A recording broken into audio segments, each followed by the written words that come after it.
Yeah.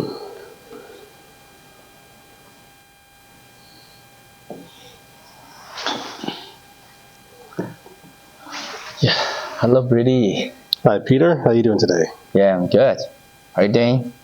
I'm doing pretty well. Yeah. Okay, let's start our conversation. And last time we talked about an honest to God, like approaching God like a child. And you mentioned a childlike heart. That's very touching to me. And how about we start from there? Is that okay? Sure. What would you like to start with in that area? I think it's pretty when we are in pain, in struggle. Sometimes people will try to avoid God, turn away from God. They're not happy with God. But there's another option is we turn towards God, be honest with God, and show God our emotions, our maybe frustration, even anger, whatever things in our hearts. And that's the way we build up trust towards God. And for me personally, I feel that's very, very important. Learning to turn to God and share with God about our negative emotions instead of turn away from God because we are having these negative emotions. Yeah, that's things I have in mind. Share with me about your thoughts. So often when people are in pain, it's partly because of something they've done. So along with the pain that they're in, there's guilt or regret or shame, and it can be hard to turn to God with all of those things. Like, oh, I don't deserve to turn to God because I did this to myself. Some part of us might blame ourselves, and because of that, we think we deserve it on one level. And other situations, it can simply be the human reflex of like, oh, I'm hurt, I'm going to go lick my wounds, hide somewhere until I feel better, and then I'll come out. And the mistake that is made there, especially for a Christian, is that God wants to be with us through everything. He knows we're hurting. It's not a surprise to him that we're hurting. He loves us so much he can't take his eyes off us. He can't help but be aware of what we're going through. But he won't force himself on us. He wants us to invite him, to be present with him. So when we invite God, it's welcoming in all of the good that God is into our situation. It's only ever a benefit.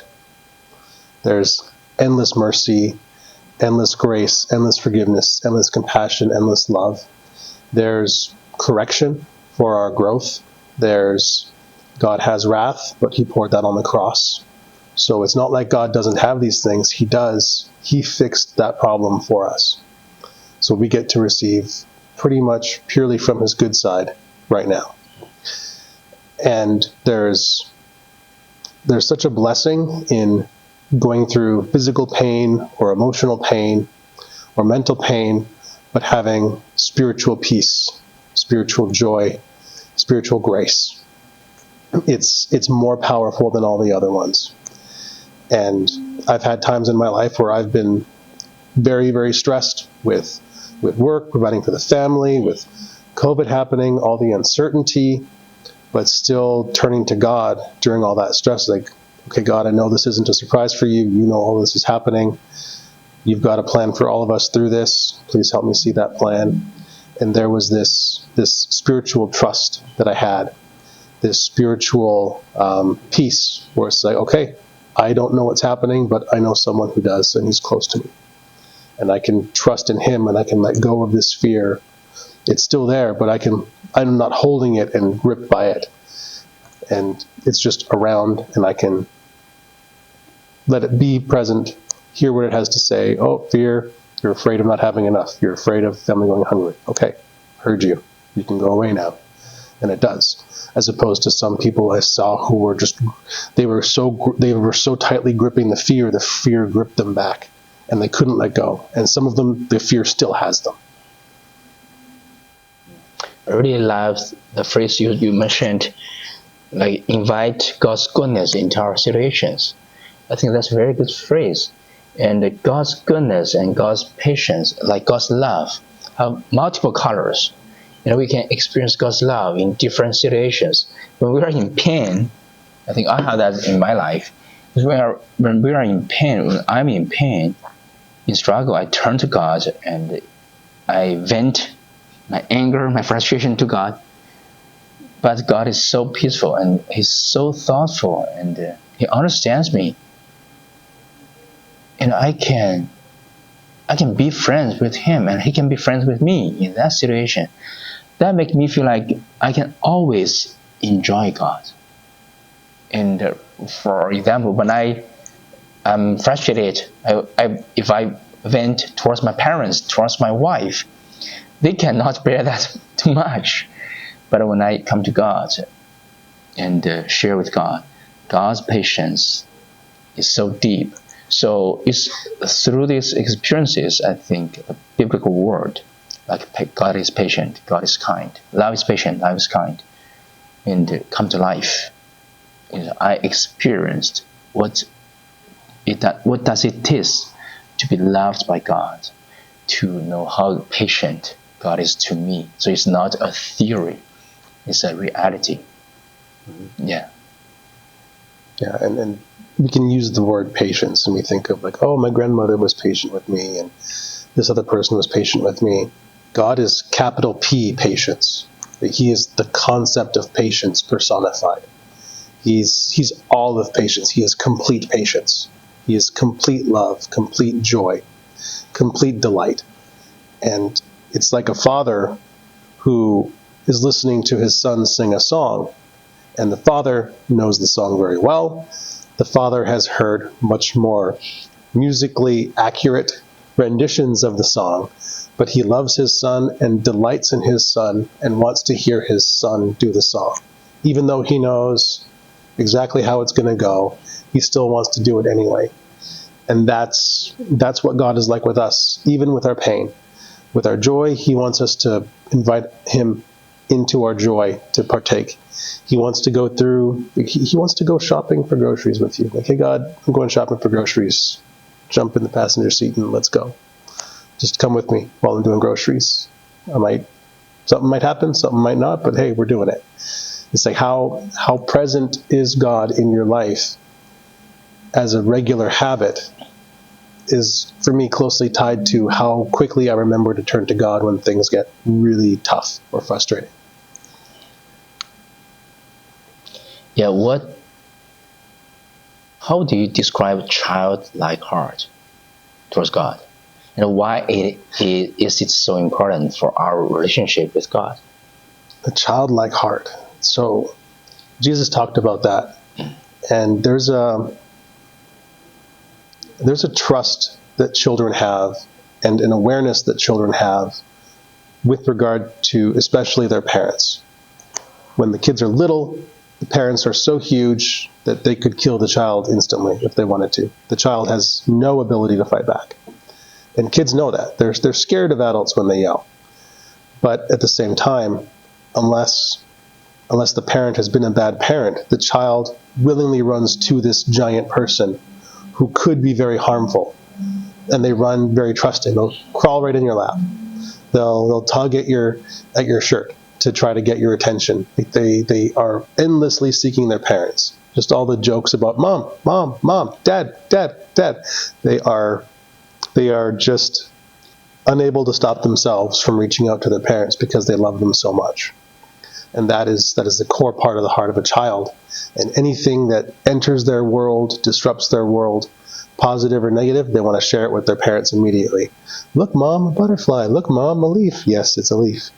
And we can, as parents, choose to delight in that or choose to be annoyed by it. It all depends on circumstances and situations, and children will drag us into joy if we let them. That's part of the blessing of having children, is they drag us back into childlike joy through our love for our children. And what part of what Jesus means with we need to have the heart of a child is that we have an all-powerful God.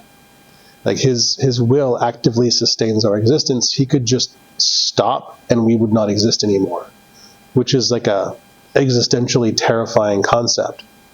But he loves us, and we can trust that he won't. And because he's so powerful, part of the way we honor him is with the bigness of our trust for him, the completeness of our trust for him, the bigness of our asks. Just like, God, use me the way you know how to, because you have more in mind for me than I can think of for myself. Don't give me what I want for me, give me what you want for me.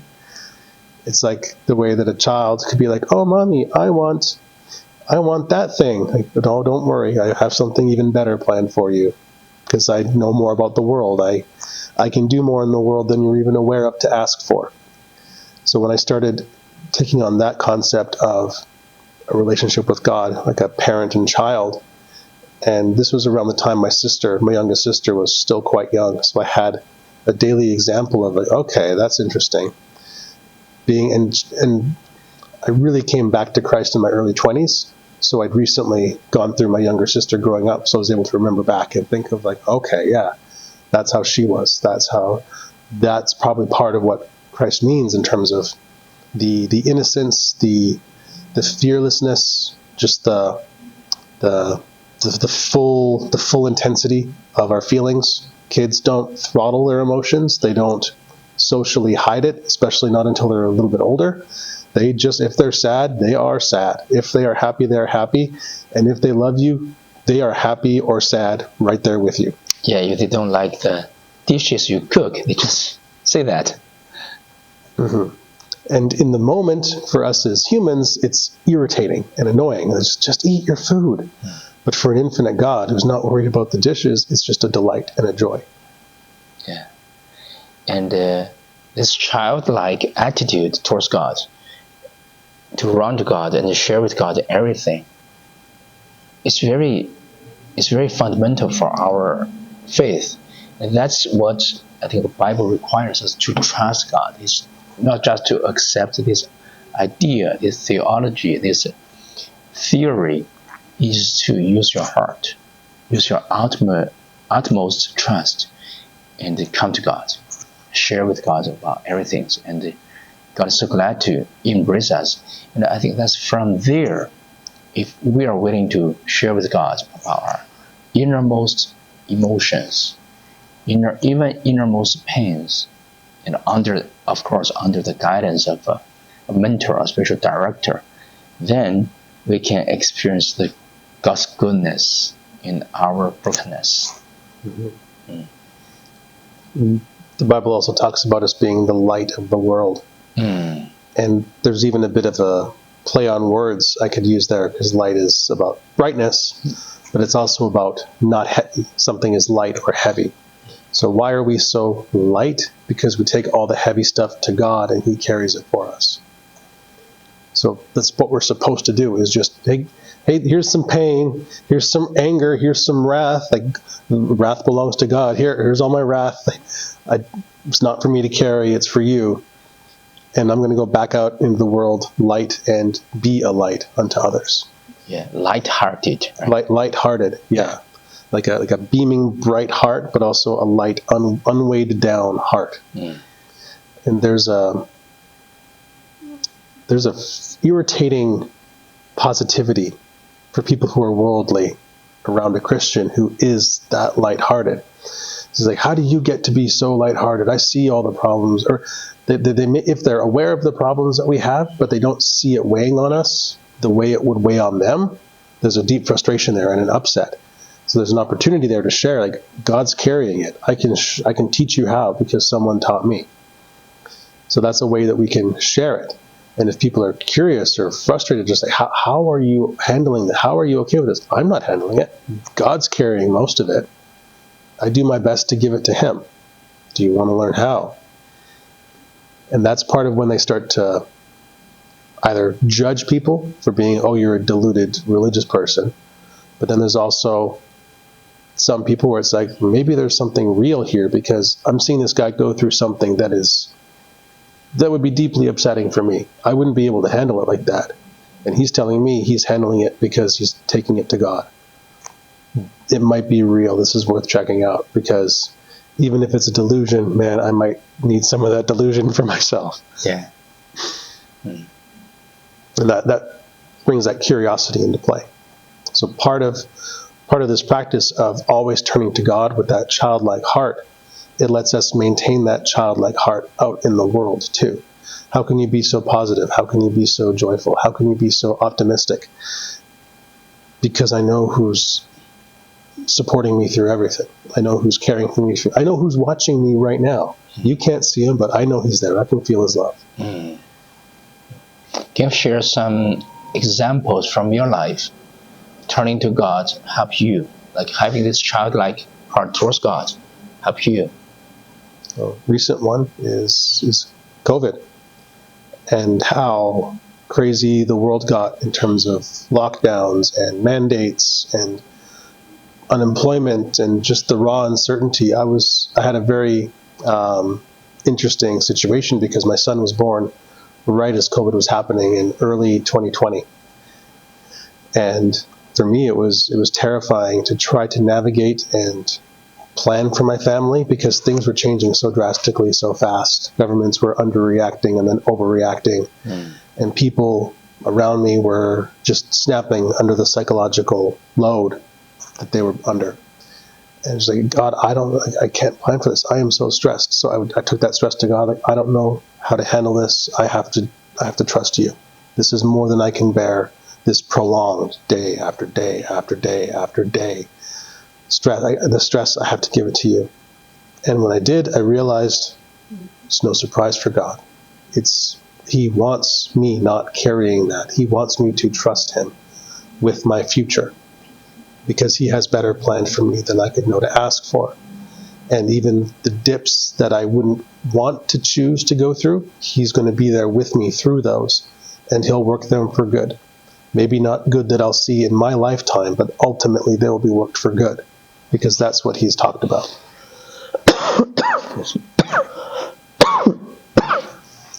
What do you mean by the depths you don't know? It's already there. Oh, like the way that God will, like Jonah. Jonah didn't want to go where he was supposed to go, so he ends up in a whale, delivered to the spot he's supposed to be. And I got to imagine that it wasn't so great being inside all that time. Fish belly, yeah. So the idea there being that there's some things that God knows we need to do. It needs to be us to do it, and he knows what it's going to take to make us do it.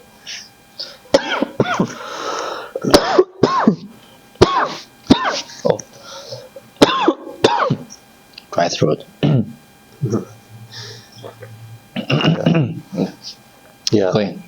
There's a saying, and this is in like personal development circles. It's like the universe teaches you the same lesson harder and harder until you get it. And that could easily be applied to God. That God teaches us the same lesson harder and harder until we get it. At first he'll whisper like, okay, time to change your career. Like, quit your job. It's kind of what he says. It's just like a quick, quit your job.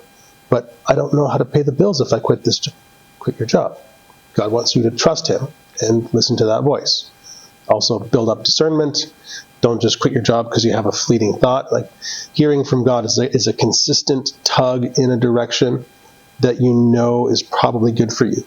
Like, if you're getting that call from God of like, quit your job at a time when you're starting to see, okay, the best of this job is already behind me. I'm starting to stagnate. I've been trying to move up in the company, but they don't seem to want to be moving me. When you're hitting that feeling of like, oh, I've kind of done what I'm supposed to do here, and you're just continuing because it's your routine, and God is starting to whisper to you, quit your job, it's because something else is now for you. This job is no longer for you. Your growth is somewhere else.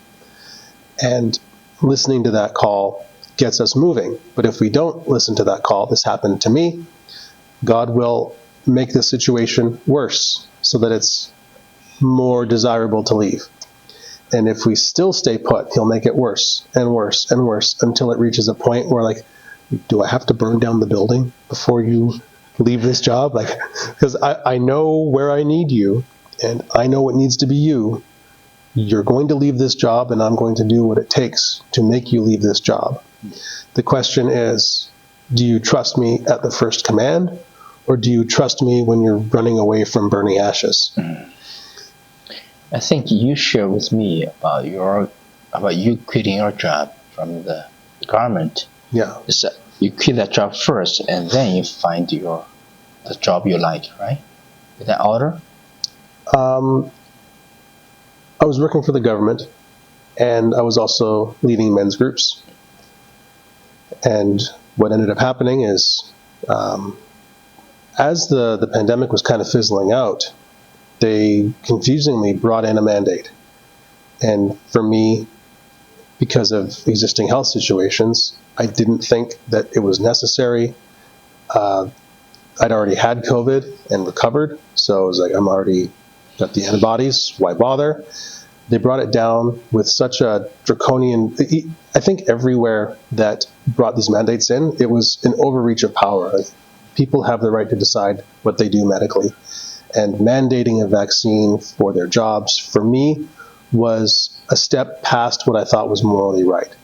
So aside from anything medical, I had a moral and legal objection to that kind of a domineering policy. That to me just felt irresponsible, especially when there's no long-term knowledge of what it's going to do. And then the medical things of I have an undiagnosed condition that we're trying to figure out what it is, and we don't know, and it's autoimmune. So, okay, like a new autoimmune product, I don't feel comfortable taking that. And because of the fear in the medical system, I couldn't get a doctor to help me with that. And my employer got increasingly draconian, and they said, nope, you have to leave. You can't come back here. You're on, like, what was it? I can't exactly remember what it was called, but we were not allowed to come into work, and we weren't getting paid. We're kind of like, we were like sent home to think about what we'd done, kind of thing. It felt very childish the way that they were behaving about it. And then for 3 months I was at home, so I just kept doing men's work. I started leading an extra group. I started writing a book. And then after 3 months, they dropped the policy completely. And then they said, yeah, you're expected to come back. I was thinking, okay, well, are you guys acknowledging like you shouldn't have done this? Are you acknowledging that you won't do it in the future? Like, no, we still reserve the right. You think you have the right? No, I'm not coming back. This is nonsense. This is not right. And I let that job go. And it was great because the workplace had been declining during COVID as a result of the lack of what would I call it? The lack of forward-thinking management, the lack of long-term planning with how to handle this kind of a situation, with the lack of leadership on a day-to-day basis. It left us ground-level employees to scramble and figure things out for ourselves. And then they overreact. So it was sort of like I'm not really going to miss anything here because the stress of working here isn't worth the money I'm making. So then it was really easy to say no at a spiritual level. It was still terrifying at the providing for my family level. Oh, yeah. Thank you for sharing that. And I took that to God, and God carried that part of it for me.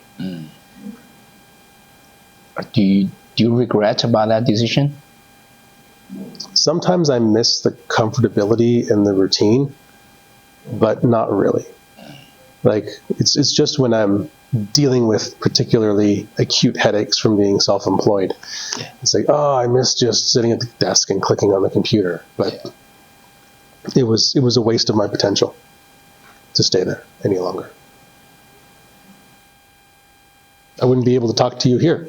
What would I be doing right now? 11:30. I'd be getting ready for lunch right now. Yeah. Yeah. And I'd be sitting in a room eating alone. Yeah. I'll ask one more question related to this topic. I met some friends, and he's working in a little toxic company. Now, after some time, he decided to leave. So what are the signs that you should leave that company or organization? You mentioned lack of leadership, lack of forward thinking, lack of long-term planning, and stay there will waste your potential, things like that. Or can you illustrate more? Oh gosh, there are so many reasons to to leave a company. And it's hard to say in general what the signs are, because it matters differently for different people. For some people, is it a culture fit? Like, do you feel like you are too much not yourself? Like, at any workplace, you have to be professional, which means that you're going to be a little different than you normally would be. But how different are you at work versus how you really want to be? If it's too much, there's a danger of becoming someone different because you've been pretending to be. Eventually, you become that person. There's also like a discrepancy of like a personal mental stress of, I know I'm doing things all day that I don't believe in or don't agree with. I'm pretending to like people I don't like. I'm pretending not to judge people I judge. There's like a stress of what's gone unsaid, and that can build up in the person over time. So if you're noticing that your stress about your workplace is increasing over time, that's a sign. The trouble is, a lot of the signs of needing to quit are very similar to the signs of needing to take a vacation. Because there are places that are just normal workplaces, and because a person's been working too long, they would seem to have the signs that it's time to quit, but it's like, try a vacation first. So if you're wanting to quit and you have unused vacation time, use the vacation time and see what it's like just to have a chance to decompress. Maybe you just had too much built up. Another part of it is people's work-life strategy. Like if you are so focused on work that it gets too much of you, if you overperform at work in ways that aren't rewarded, you don't have energy left for your regular life to be fulfilling and restorative. Our personal time is meant to rejuvenate us, like rest, relaxation, socializing. That's meant to happen to be a counterbalance to work. So a workplace could feel toxic if we give too much of it, if we give more than we need to. That's also another balance. So yeah, for me, it's a tough question to answer because it's such a personal question. Yeah. Yeah. If your boss is degrading you all day and you're just gritting your teeth, pretending like the jokes are funny, but it's not, and it's like it's eating you alive inside. If you're really wanting to quit, maybe before you quit, draw a boundary with the boss. See if that's possible.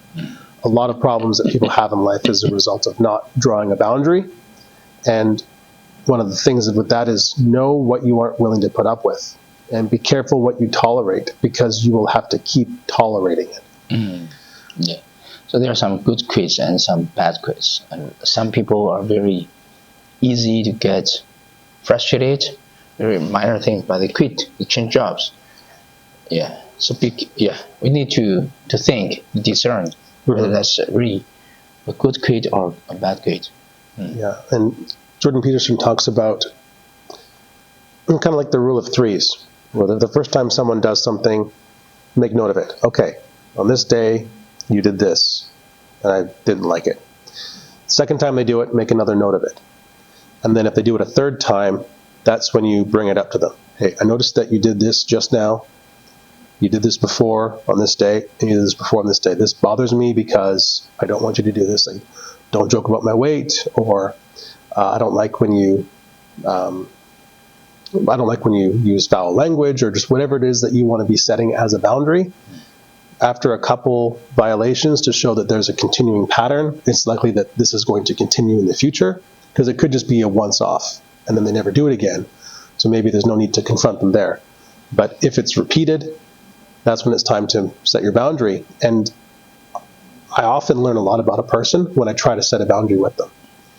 If they are very reactive to the idea of a boundary, this is probably not the place I should be working, simply because of who else is working here. Yeah. Thank you. Yeah. Okay. Yeah, great. 11:30.